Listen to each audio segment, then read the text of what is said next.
tirer une carte pour les énergies de la semaine. Hop. Alors, on a tiré l'impératrice. Je vais focuser un petit peu. Hop. Alors, l'impératrice. Donc, cette carte, elle nous parle de quoi? L'impératrice, bon, déjà, on voit que la personne qui est représentée, c'est effectivement la déesse de la Terre, Gaïa. Donc, Gaïa, c'est qui? C'est une nourricière. À la base, c'est une personne, enfin, du moins, c'est une déesse, c'est une divinité qui vous apporte tout ce qui est une vie riche, d'abondance. On voit qu'il y a un bien-être. C'est vraiment, il y a une gestation en cours. C'est vraiment la renaissance, la créativité. C'est la régénération du corps, mais aussi du mental. C'est vraiment prendre conscience que vos envies, voilà, il va falloir les matérialiser. Il va falloir tout faire pour les réaliser. On est sur un nouveau départ.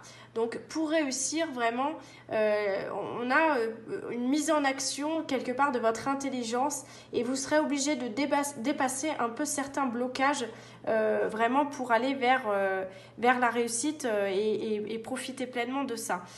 Faites le point vraiment sur vos désirs, sur ce qui vous tente. C'est une carte positive, donc de toute façon, là, on est dans une issue positive. La réponse à vos questions, c'est positif. On est dans une carte d'affirmation, une carte de oui. Donc, si actuellement vous traversez des périodes difficiles, la réponse est oui, vous allez bientôt sortir du tunnel. Si au niveau sentimental, c'est compliqué, oui, là, vous allez être dans une période un petit peu propice à l'harmonie. On a vraiment un nouveau départ, voilà, une régénération, quelque chose de positif qui est retrouvé. En termes généraux, la carte nous parle de ça. Côté sentimental, ce qu'on peut dire de l'impératrice, c'est que c'est une carte qui nous amène, vous voyez, il y a le 3 quand même, c'est l'arcane majeur 3, donc on est dans la communication. Les efforts que vous faites ou que vous engagez dans votre couple prennent une bonne voie. On vous parle de trouver l'harmonie relationnelle, mais ça ne peut se faire que si vous vous exprimez, si dans votre sensibilité, vous êtes dans une communication ouverte.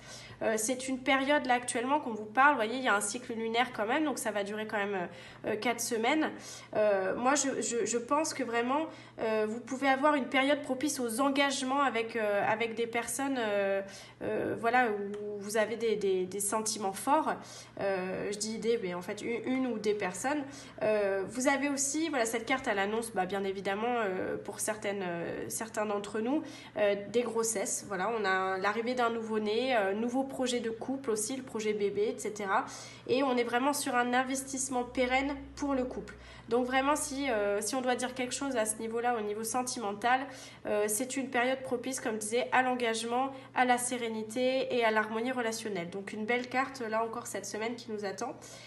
Côté professionnel, comme je disais, on est sur une carte 3, donc le 3 en numérologie, c'est tout ce qui est de l'ordre de la communication, de l'échange avec les uns les autres. Donc vraiment, attention aussi à votre façon de communiquer dans le côté professionnel. Ne soyez peut-être pas blessant, cassant, faites très attention parce que voilà, la communication peut être un petit peu difficile. Et c'est une carte aussi qui peut représenter un petit peu l'abus de pouvoir. L'abus de pouvoir qu'on peut avoir vis-à-vis d'une situation ou face à quelqu'un. Voilà, il y a quelque chose qui nous monte, une énergie qui nous monte, on est en colère, ou on peut avoir un désaccord. Et de ce désaccord, attention de bien faire les choses, justement, d'être dans l'action, la bonne communication, la volonté de changement. Et en fin de compte, ce qu'on nous parle côté professionnel, c'est une concrétisation des projets par la bonne communication, de l'engagement et de la vigilance, en fait. Voilà. Donc concrètement, là, mon conseil pour résumer cette carte, c'est vraiment, vous êtes dans la bonne direction, continuez à grandir et à travailler sur vous et à être dans la créativité. Faites appel vraiment à votre intuition profonde pour toujours aller chercher en vous ce qui est important de voir matérialiser dans votre vie pour justement être sur une loi d'attraction et attirer l'abondance. Comme je vous disais, c'est une carte de réponse positive, on est sur des issues favorables. Donc pour moi, cette semaine, une belle énergie de croissance. Voilà, on vous parle vraiment de retrouver de la confiance en vous et de prendre votre place par rapport à ça. Donc très positif encore une fois pour cette semaine. À la semaine prochaine.